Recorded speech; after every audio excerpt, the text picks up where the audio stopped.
many, many attractions. We're very proud of that, and it's a big evening for us in this personality. Thank you. And you thought we didn't have commercials on HBO. You understand? This really leads in to what we're going to do. If Mike comes through his fight that's coming up, A very small if. well, I don't know. Yeah, right. But he's going to be ready. Right. He's going to be ready. Then what we'd like to do is to come back here in September and do it again. Another doubleheader with George against a top 10 opponent and Mike against the top 10 opponent. We'd like to do it here at Caesar's Palace because it's truly the home of champions. Don, in the event that the Douglas Holyfield fight comes off at a hotel in this area, and you happen to be a part of that promotion, does this mean that your love affair with Bob will be brief and over? Absolutely not. I think that what Bob and I are doing now is finding out that working together works and establishing a dialogue and communication that enables us to find out what our weaknesses and strengths are, and we complement each other's strengths and have strongly helped support the weaknesses. All right, so we keep working together. All right, explain in your words, in 10,000 words or less, of 8 syllables or less, what is the phenomenon of George Foreman? George Foreman is like a Rip Van Winkle fight. He went to sleep for 10 years, and out of that hiatus, George has come back awesome and devastating, more so than he was before, because now he has a personality to go along with the devastation and the power that he had wreaked before when he was wreaking havoc in the heavyweight division. George is something that makes every man over 40 have a vicarious pleasure in seeing that life begins at 40, and he's the true personification of it. How would a Harvard man put it, Bob? George Foreman, simply put, is the best heavyweight in the world. I don't care if he's 42. I don't care if he's 22. He is the best heavyweight in the world. Now, that's the question on that. That's the one thing that we don't agree on, but we said they got a chance to find out. That's what we can come together and settle it. But also, he's come back such a wonderful person.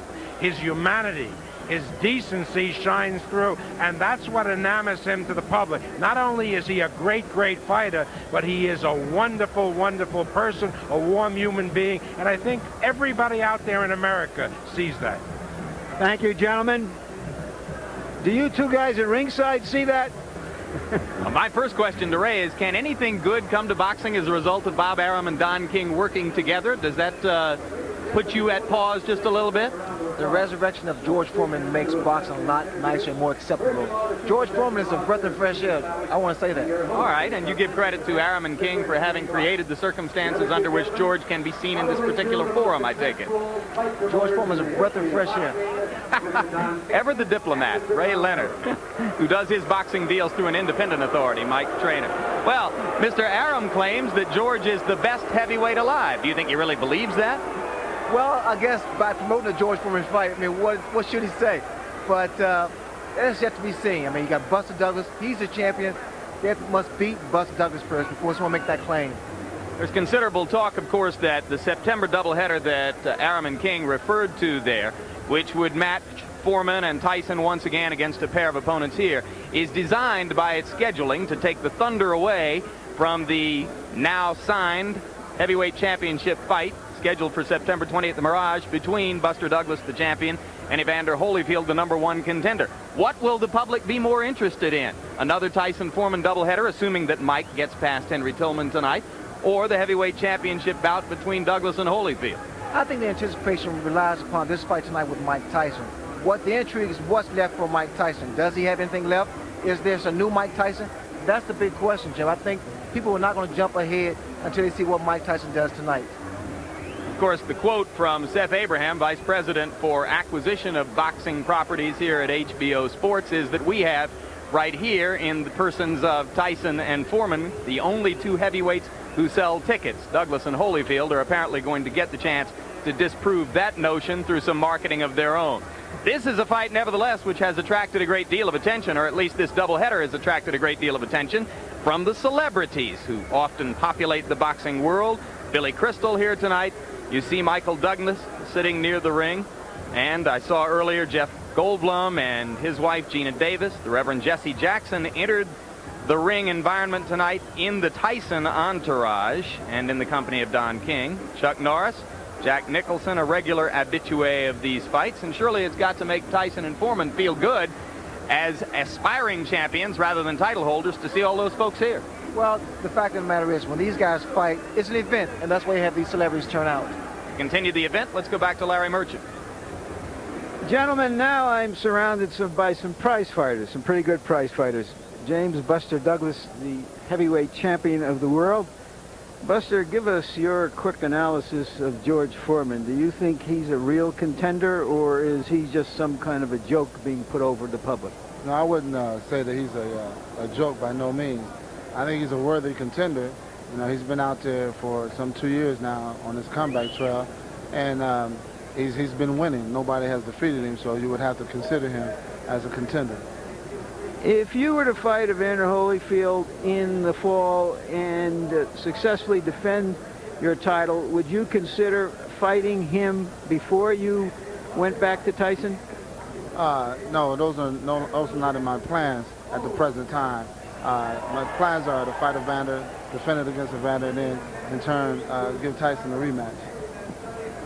Now, you look a little bit beefier than you were in Tokyo. You haven't fought in 4 months. I don't know if you've been doing any gym work. How much do you weigh, and when do you start going back to the gym? Well, I opened up gym officially in Columbus, Ohio at Fitness Trend Health Spa the first Monday in June. But I'm right now, I'm carrying about 242 pounds, which is not too bad. And that's about my natural weight, you know, before a fight. So I figure around 15 pounds to take off to be prepared to fight in September. Thank you very much, Buster. And now, Evander Holyfield.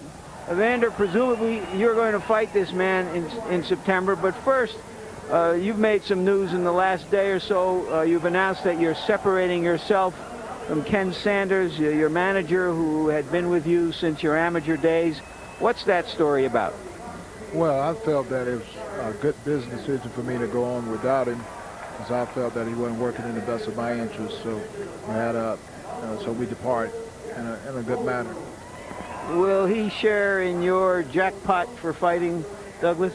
Yes, I feel that he deserved his share. He's been with me, and he have advised me well in the time.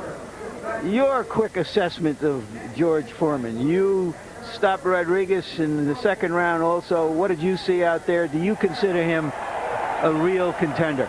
Yes, I do consider him as a contender. He's been out there. He fought 22 fights now. He won them all. He just fought Alison Rodriguez, was the first top 10 opponent. And he went out there and did it in good fashion. You can't take that from him. Well, let me ask you the same question I asked Buster. If you should win the heavyweight championship in the fall, would you go after Foreman, who you might consider an easy opponent for a lot of money, before you defend it against Tyson? No, I would fight the number one contender. I feel that Tyson's still the number one contender, and he deserved a shot. Thank you, Evander. Now to you, Jim. Ahead to September 2nd, who do you favor in Douglas Holyfield? Well, I think with Buster Douglas coming off that amazing win over Mike Tyson, he has the edge. He's bigger, he's stronger, and I'll give him the edge. All right, that's another story, and we'll take care of that one in September. Meanwhile, on this night, we have finished with Chapter 1. And now we turn our attention to the darker mysteries involved in Chapter 2. For a look at what lies ahead for young Mike Tyson, it might be instructive first to look back.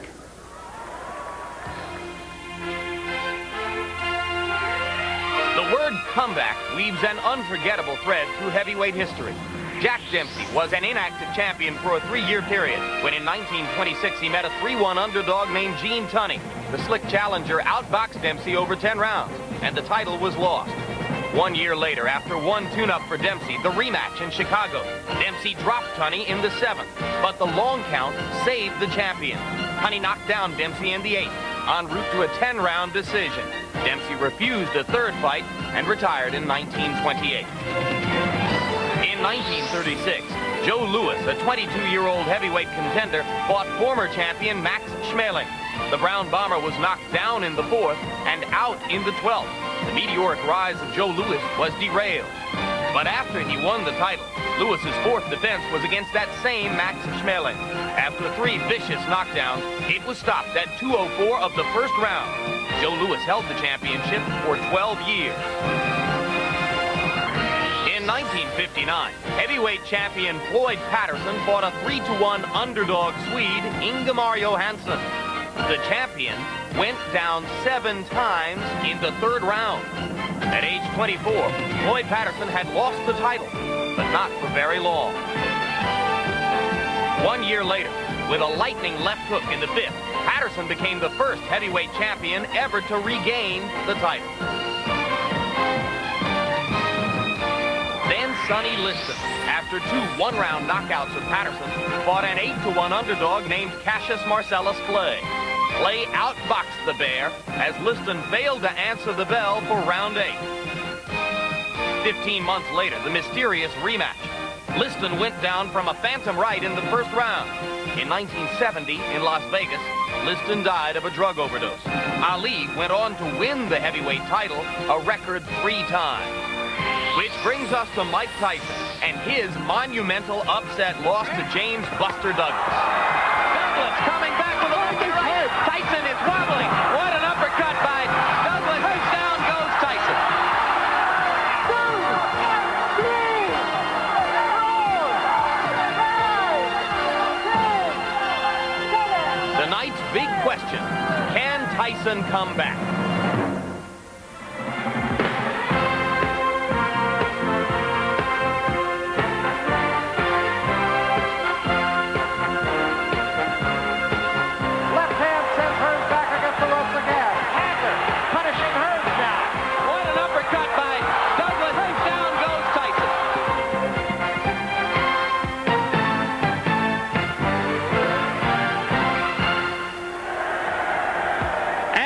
We are live from Caesars Palace in Las Vegas, Nevada, where former heavyweight champion Mike Tyson returns to the ring to face Henry Tillman. It's scheduled for 10 rounds. So many great heavyweight champions have lost that title. Now Tyson takes the lonely journey back into the ring after his crushing loss in February. What does the future hold for this once invincible force? Tonight in this historic setting and in front of an enthusiastic boxing crowd, we begin to get some of the answers. Ray Leonard, Mike Tyson is a student of history. He well knows that all of the great heavyweight champions, with the sole exception of Rocky Marciano, have lost at one time or another. How much consolation is that to him? Well, if there's any guy that doesn't need motivation, it's Mike Tyson. Mike Tyson is like a walking boxing library. I mean, he knows about these guys' history. He knows how many guys have regained their titles. So Mike Tyson wants to be in there with that elite group. So I'm sure he's already motivated for that. He's also one of the most entertaining figures in sport, regardless of whether you like him or not. Because Mike Tyson's life is so densely rich with circumstances and events that it's become our custom between each of his appearances in the ring to chronologue those battles he takes on outside the ring. The period between February 10 and now has only continued the tradition.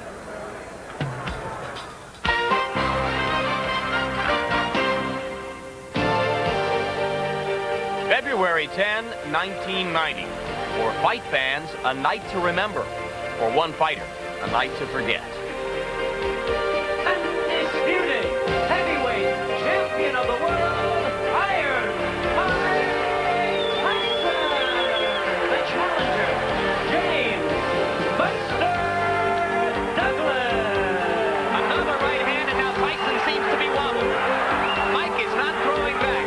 Buster Douglas is completely dominating this round with jabs and right crosses. I wasn't focused on the fight. I didn't apply myself. And there's a right hand uppercut, and down goes Douglas. As suddenly as that. Can he beat the count? He got a little overconfident. As far as the count was concerned, I thought definitely that the fight was over. Oh, the uppercut. What an uppercut by Douglas. Down goes Tyson. It's over. It's over. Mike Tyson has been knocked out. Let's go ahead and call it the biggest upset in the history of heavyweight championship fights. In the beginning, you have so much life, you have so much to give to the world, you have so much to offer, and you want to offer to everyone, you want to show and prove. And then after a while, you know what I mean, you take it for granted, and you try to do everything instinctively, and then you slip. The heavyweight championship was lost, or was it? 45 minutes after the official decision in Tokyo, there was controversy over the 8th round knockdown of Douglas. The WBA and WBC withheld their recognition of Douglas. Finally, in New York, Mike Tyson conceded the loss of his titles. I never considered myself a poor loser because I didn't protest. I just gave my opinion on the incident I saw on television. Titles are meant to be won and they're meant to be lost. These things happen. Shortly after, Mike Tyson went back to the Catskills, to the home where Customato had once taken him in. I never thought about the fight once I was home. Never ever thought about it. But I was just not in the mood to hear like, how you doing? Are you okay? Can I do anything for you? No, you can't do a goddamn thing for me. I'm just over here relaxing. I don't want any company. Then isolation turned to despair. On February 21, the former champion was back in New York. His sister Denise had died of a sudden heart attack at age 25. As soon as the fight was over, I hung out with my sister. That's all I was doing. I was hanging out with my sister. Nothing's important in life. Wealth, only thing that's important is health. Everything else is an addition. After the funeral, Mike Tyson was whisked away to Las Vegas. There he lived a Spartan existence, leaving his home only for 2 hours a day at the Golden Gloves gym. No press, no writers, no public viewing of his workouts. As fight time neared, the door was opened, but in mid-May, the door was slammed shut. I'm just telling you, no way. Okay? All right. I didn't go into isolation. Like somebody said, we're not hearing much of you lately. I was like that before. You didn't hear much. You just blew it out of proportion. The ex-champion surfaced at 2 multimedia news conferences in New York and Los Angeles. He seemed a kinder, gentler Mike Tyson. That was a good moment to grab excuses. I got a lot of money to spend before I kill myself. I was 100 to 1 to get my ass kicked, not long.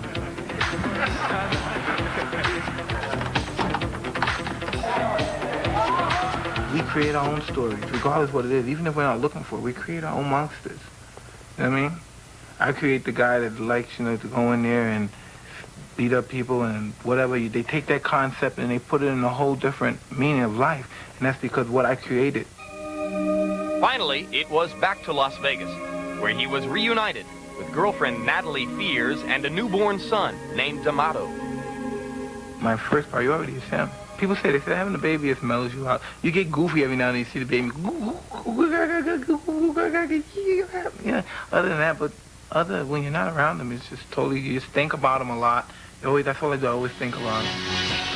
But the fighter's mind is also on boxing. Another late development was the hiring of Rich Giacchetti, longtime trainer of Larry Holmes. Some said it was a reaction to the corner work in Tyson Douglas. The ex-champion disagreed. Everyone's a critic. Whatever went wrong is because of me. You know what I mean? And that's what I keep my, because when it goes right, I always say it's because of me it went right. And regardless if you have the best quarterman in the world, if you can't fight, it's useless. Many great heavyweight champions have lost the title. A precious few have fought their way back to the top. Mike Tyson likes to quote reggae singer Ziggy Marley, who said, "You don't realize you're making history because you're living it."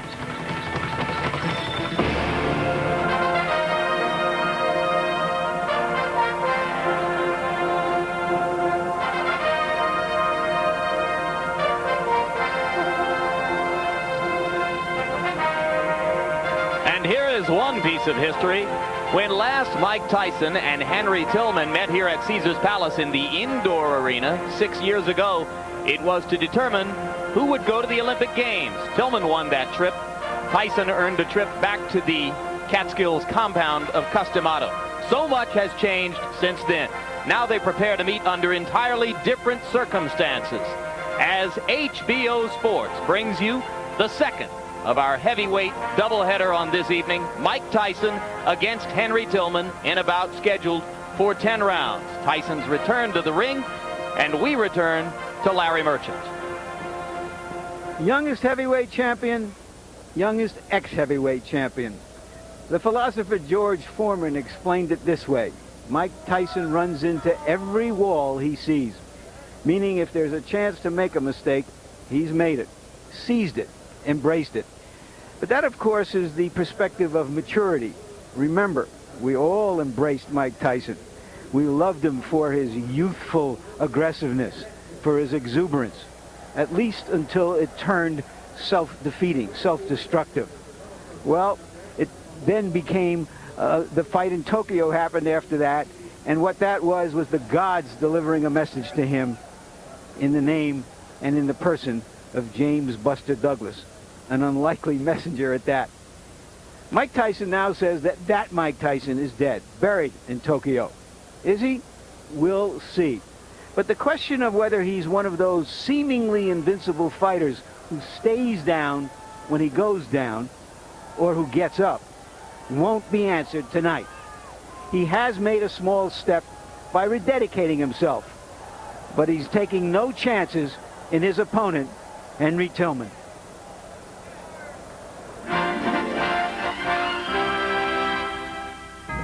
The Watts riots, 1965. Anarchy in the streets. This was Henry Tillman's playground. I was scraped from the bottom of the pan, from just a juvenile delinquent in a youth authority in California, born and raised in Watts, come from, basically a poor family, but a strong, sturdy family that stuck with me through whatever ordeal I came face to face with. And at 21 years old, Henry Tillman was one step away from prison when he was sentenced to 4 years for armed robbery, result of a craps game gone awry. Over the next 2.5 years in the Wayward Youth Authority, his attitude changed. During that time, Tillman became a certified welder, earned his general education degree, and learned to box. It's a phase that you go through as a child, being raised around those type of environments. Some eventually grow up, mature, and break away, and some never mature and break away. But Henry did break away, and after only 2 years of amateur experience, made the 1984 Olympic team. Proving all the skeptics wrong, he twice defeated a teenager named Mike Tyson. They first met in the Olympic trial. Tyson scored a knockdown, but for the most part, Tillman fought intelligently and used his jab and footwork to stay away from Tyson's bombs. All 5 judges scored the match for the former dead-end kid from L.A. Then 1 month later at the Olympic box office, this time Tyson was clearly more active, and the older fighter seemed listless and detached. Though the scoring was closer, the result remained the same. From Los Angeles, California, in the red corner, Henry Tillman. Some ringside observers felt Tyson had gotten jobbed, but nonetheless, Tillman forged ahead to the Olympics and captured the gold medal 4 miles from where he had grown up. At the Olympics, Henry also met his bride-to-be, Gina Hemphill, granddaughter of Jesse Owens. She carried the torch into the Coliseum at opening ceremonies. 3 years ago, they were married among friends and Olympic teammates. She's my superwoman because she had been over backwards for me.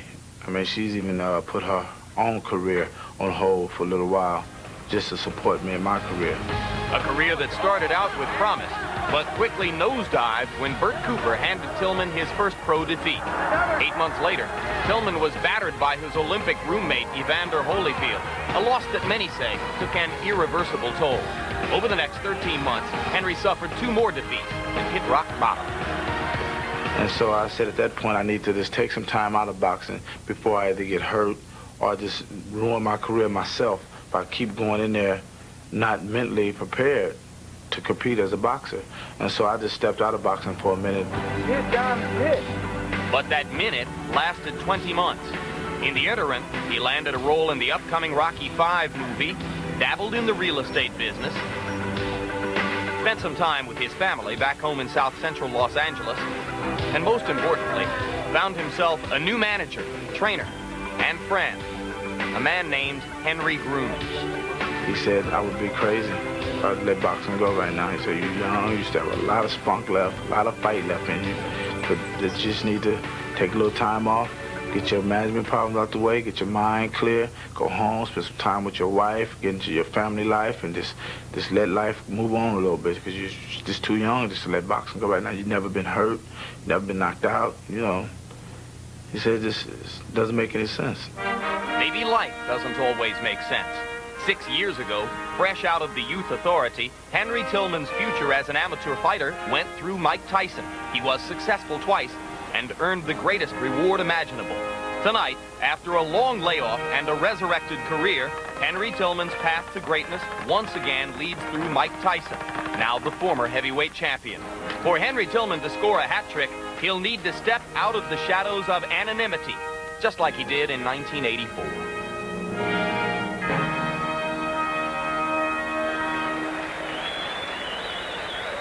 Now the Olympic heavyweight gold medalist prepares to enter the ring. You see there his professional record, 24 fights.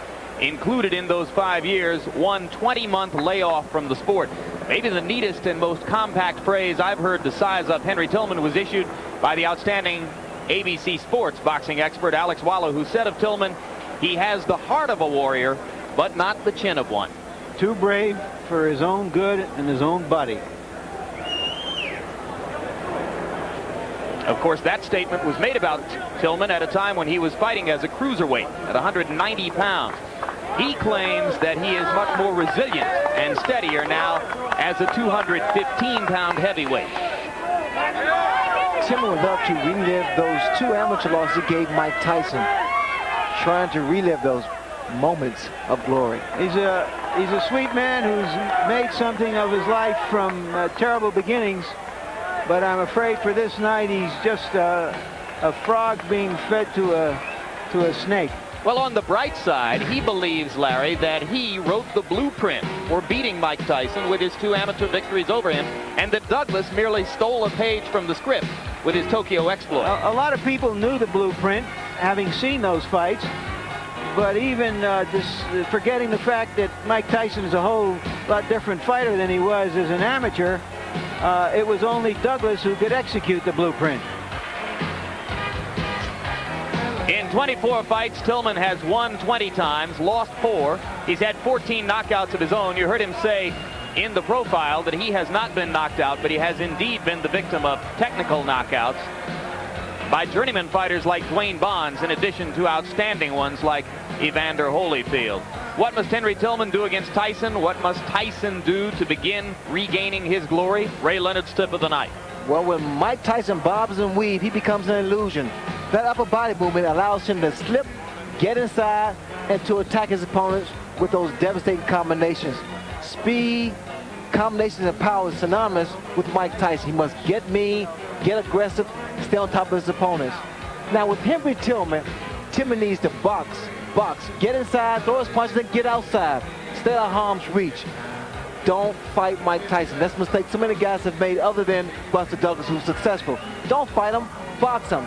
Use that ring as much as you possibly can, and you should be able to turn the tables around. And now you see the Tyson entourage beginning to emerge from his dressing room. One of the new faces there, just behind Tyson, just out of the shot to camera right, is Rich Giacchetti, the longtime trainer of Larry Holmes. Tyson's reign of terror over the heavyweight division lasted 3 years and 3 months until February 10 stateside, February 11 in Tokyo, when Douglas took the title away. Care of business. Can't read Tyson's mind here. He doesn't seem quite the eager, intense fellow that he was as a young man, and I guess he shouldn't be. He's not 18, 19, 20 years old anymore, but I think I see a more mature Tyson who wants to take care of whatever business he has tonight.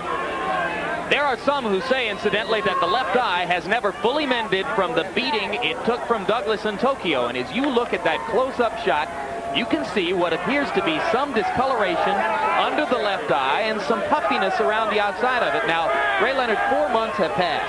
Is it possible that eye hasn't fully healed from what Buster Douglas did with it? He's had adequate time for that to heal and get back to normal. But I'm sure it depends on the type of training he went through, the type of sparring he went through that made that possible again, the swelling. And there are a lot of question marks about that because writers and reporters were not allowed access to Tyson's training session to anywhere near the degree that has been customary before big fights like this in the past. The real challenge for Mike Tyson will come when some big, strong heavyweight comes along who can fold him up in his arms and try to do the things that Douglas did to him. Then we'll find out whether he wants to be a champion of the 90s as well as he was for a brief time in the 80s. Mike Tyson's record, 37 wins, 1 loss, 33 knockouts. He started his career with the 19 consecutive knockouts before James Tillis and Mitch Green solved the mystery of how to go 12 full rounds with Tyson. Later, Bone Crusher Smith and Tony Tucker did the same thing. But other than that, it's been all knockouts. And mostly his, the one by Douglas. There's a look at Rich Giacchetti. Yes, that's the new executive trainer in charge of the team. He was really imposed on Tyson. Tyson didn't want him, but finally he agreed to accept him. And there is Eddie Aliano, the new cut man, known as Eddie the Clot Aliano. And of course, that infamous corner treatment that he got in Tokyo, Tyson, this man won't let anything like that happen again. Tail of the tape for Tyson versus Tillman. You can see that Tillman is much the senior of the two and the taller. Tyson. It wasn't the same against Buster Douglas. My reading of it is that Buster Douglas didn't let him throw as many punches. He kept him busy defending Buster Douglas's punches. In any event, there you see Tillman's activity in the 2 fights that he lost against Holyfield and Cooper, and you can see he throws a lot of punches, doesn't land a lot because he's fleeing as he throws. And there you see the jabs. Tillman will have to throw a lot of jabs. But the plain truth is he doesn't have anything to worry Tyson about. Nevada rules again, 3 judges scoring on the 10-point must. And once again, the most important rule, if one of the fighters goes down 3 times in a round, the fight is over. Let's go back up to Chuck Hull. Ladies and gentlemen, the officials are signed for the next bout of the evening by the Nevada State Athletic Commission. The judges will be Chuck Giampa, Art Lurie, and Dalby Shirley. Your referee is Richard Steele.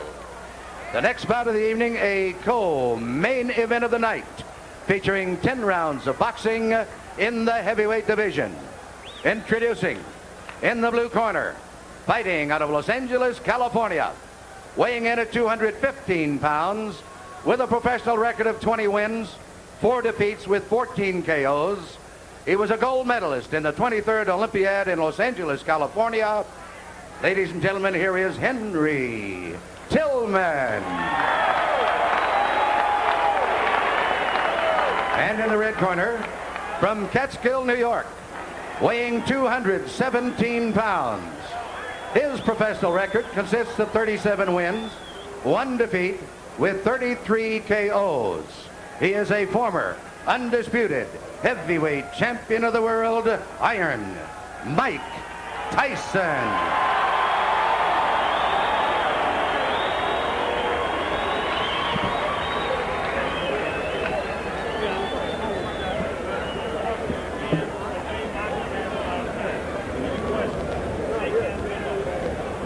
Mike Tyson is a 1-2 favorite to knock out his opponent in the first round. That means if you wanted to make $2, you have to bet $4. The over-under is 2.5 rounds, the lowest I've ever heard of. That means you can bet on whether the fight goes past 2.5 rounds or less than 2.5 rounds here in Las Vegas. And given the choice of opponents, you have to believe that what the Tyson camp dearly wants for their fighter is one of those 90-second knockouts on which his destroyer reputation was built. You see what's happening here with Henry Tillman, using the ring, using movement. Mike Tyson, I knew he would charge right at Henry Tillman because he doesn't respect Henry Tillman. But in doing so, he may leave himself open because he's trying so hard to impress. You see the right hand by Henry Tillman. Mike Tyson must be aggressive, but he must be careful, not to rush in there. Now question, how much does that remind Tyson of the overhead right that Buster Douglas kept stuffing into his mouth in Tokyo? Every time that Tillman lands a punch, it reminds him, it brings back that memory. Mike Tyson is a man with conviction. He wants to be impressive. He wants to impress not only himself, but to the critics and say, Mike Tyson was beaten soundly by Buster Douglas. Tillman's idea, move, box, jab, fast combinations, give Tyson angles. All very well and good. What happens when he gets hit? That right hand of Tillman needs to be close to that chin. You notice where he drops it. Periodically he drops it. Now, Jim, he's doing the right thing, Tillman is. When Tyson comes inside, if he's not going to punch, tie him up. break his rhythm. Solid right hand by Tyson to the body. Tillman staggers backward. Mike goes at him, and Tillman grabs and holds on.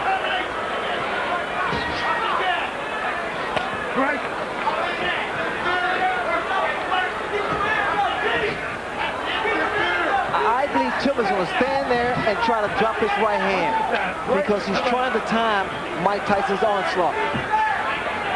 Not that much movement from Tillman now. Tillman missed with an overhand right. Trying exactly as you said he would to drop it in.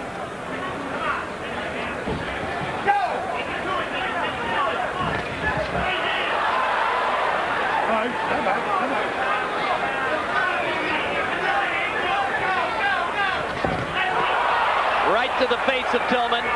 He grabs and holds on. That one was a bit of a glancing blow.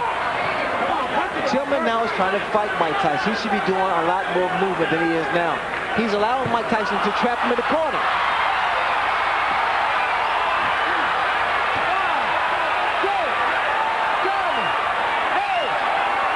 That'll be enough. Surprise! And Tyson rushes to Tillman to help him up, which may not at the moment be the very best idea. There's a huge crowd around the fallen fighter who probably needs a little air.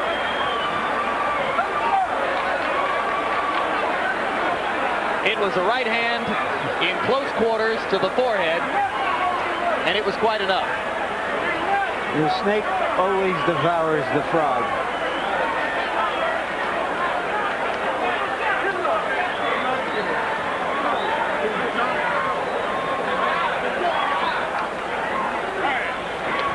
My over-under was 90 seconds. I think it went over. Yeah, I think there are a lot of people who are probably surprised by how far it went. Henry Tillman is not known to take a punch very well. He took one really solid blow earlier in the round and a vicious shot to the body. And finally, it was that right to the forehead that was enough. The question I have as we watch this again, and there is the punch, a high punch on the forehead, the same sort of a punch that knocked out Trevor Berbick when Mike Tyson won the heavyweight championship. The question I have is whether you can sell another doubleheader like this with a combined 6 or 7 minutes of fighting. Well, if it's Francesco Damiani and Alex Stewart, as appears to be the case in September, those are fighters with better credentials than those of Adelson Rodriguez and Henry Tillman. This is true, but I'm just curious. I don't know whether you can. I'm not saying you can't sell it. I'm just asking whether you can. We came here for a 2-ring circus, and we got it. One more look at the Hail Mary right hand. I know I'm going to land it somewhere here. And Tillman never responded at all to Richard Steele's count. And now let's go up to Chuck Hull for the official announcement. Ladies and gentlemen, the time, 2 minutes, 47 seconds of the first round. The winner by a knockout, Iron Mike Tyson.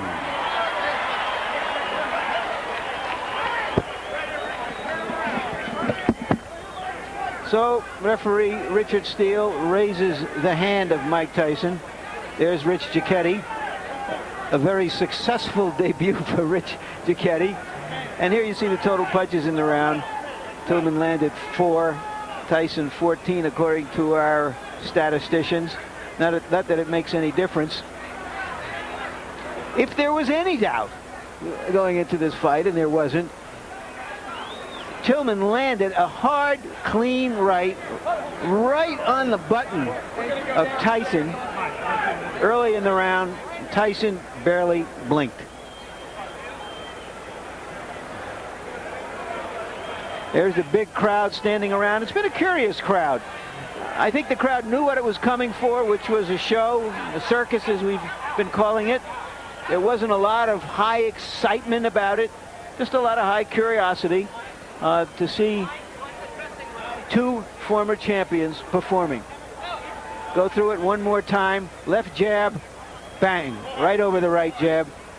Perfect shot by Mike Tyson. Once again, Henry Tillman, too brave for his chin. Now to you, Jim. All right, Mike Tyson has joined us now at ringside. Mike, a lot of people thought that maybe you had some questions to answer for yourself tonight. Were there questions in your mind, and if so, did you answer them? No, I didn't have much doubt on the outcome of the fight. It's just that I was skeptical because I didn't give my best performance. You know what I mean? I had no idea that I knew I was always the same person still. It's just that I was reluctant in the situation and I wasn't professional, and that's not characteristic of me. How good did this performance feel for you? Well, it helps, you know, you come back, you got your win, it helps the confidence, but I want to fight often as I possibly can. How much can you learn from 2 minutes and 47 seconds? There are some who would contend that maybe you should have taken a tougher opponent and stayed in the ring longer. Well, as you know, as Ray knows, I'm already an experienced fighter. If I would have went 10 rounds, I was in good shape to go 10 or 15 rounds. I'm already an experienced fighter. It's just that I prefer to be more often active than I have been. Question, Ray? Well, I said earlier that, Mike, that you wanted to get this fight over with as soon as possible. Also, you know, there are people that say, well, it's not as formidable and this shouldn't be a problem. I thought it was an achievement because the fact of the matter is, because he was not considered a formidable opponent, that meant your mind had to be right.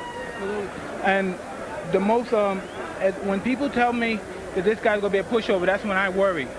That's when I worry. Like Buster Douglas wasn't supposed to be a pushover, not making a big issue of it. By no doubt, I'm the best fighter in the universe, and I'm coming back to regain the title.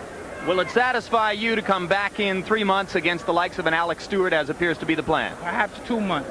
I'm in great shape. I can fight anyone in Do the you world. think that you made a mistake in the past by not fighting as frequently as you had in the period leading up to when you won the title? Absolutely. People, you know, you're put to a claim that all my personal problem. They say, well, he overcame the personal problem. He's still fighting. He's going through the war. But it's not the personal problem. It's the aftermath of the personal problem that really catches up because of the activity part. You know, you have to, in our business, Ray knows, you have to stay active. You know what I mean? The situation where he was in, he was dropping. You know what I mean? Active, if he was active, that would never happen. Because, as you know, Ray Lay is the best fighter of his generation. Did you see Foreman against Adelson Rodriguez? I didn't watch anything. My main concern was the come and finish off Henry Tillman. All right, Evander Holyfield is going to get the first shot against Buster Douglas. How much is it going to bother you if you had to wait several more months, perhaps even a year or more? I want to stay active, but regardless of the issue, it's going to be a tough fight. And after the tough fight, the winner got me. Anything else, Ray? Congratulations, Mike. Thank you, Ray. Congratulations, Mike. I should point out that Mike put Ray and me in a little bit of an awkward position tonight because he preferred to be interviewed by us rather than by Larry Merchant, whose custom it would have been to do that interview. Mike made his own choice about that. We didn't feel all that great about doing it. We did our job so that you could hear Mike's reaction to what happened in the bout. Your reaction to what Mike said in the interview, if you heard it. Civilization rolls on. I thought his reaction was good. I thought the fight he fought was good. He did what he had to do against an opponent he figured to do it against, basically. We got what we expected to get tonight. It's as simple as that. I thought that both fights wouldn't last more than a combined total of 9 minutes, and we didn't get it. And the people here, I don't think they can be unhappy because they can't say they weren't warned. Indeed, obviously, Ray, there was tremendous public interest in what happened here tonight. Certainly it would appear that way from the nature of the turnout here, how many big stars took the effort to come to this fight, the kind of ticket demand that existed here at Caesars. But once again, you've had a one-round Tyson knockout, and it was a series of events like that which caused promoters and site guaranteers here in the United States to begin to think that maybe it wasn't worth putting up all the money that Mike gets for a fight to have him fight here, and that's how he wound up fighting Buster Douglas in Tokyo. Is the public going to stay as interested in September after what they saw from Tyson and Foreman tonight? Well, the thing about it, Tyson of the past has always knocked guys out in 1 or 2 rounds. People came to see Tyson demolish a guy in 1 or 2 rounds. And because he was knocked out by Buster Douglas, they thought that aura was gone. He revived it by beating Henry Tillman.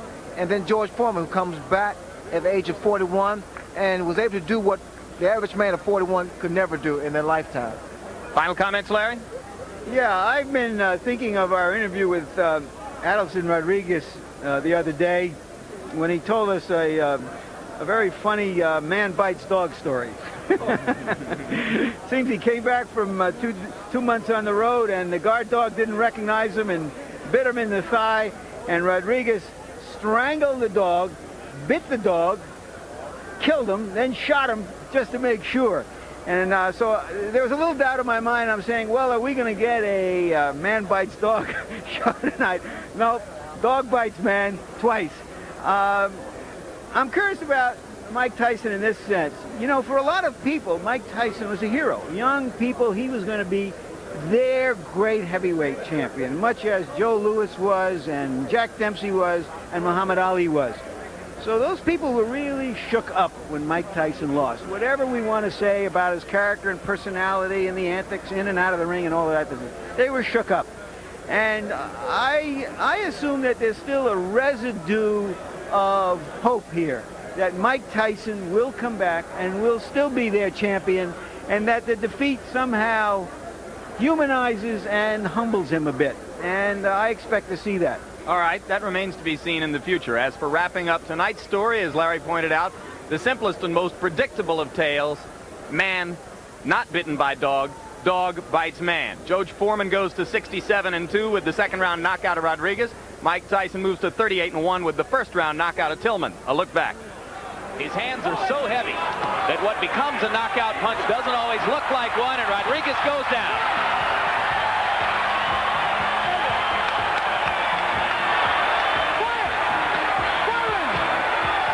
Was a bit of a glancing blow. Tillman now is trying to fight Mike Tyson. He should be doing a lot more movement than he is now.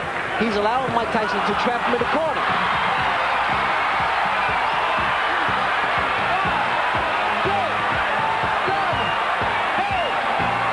That'll be enough.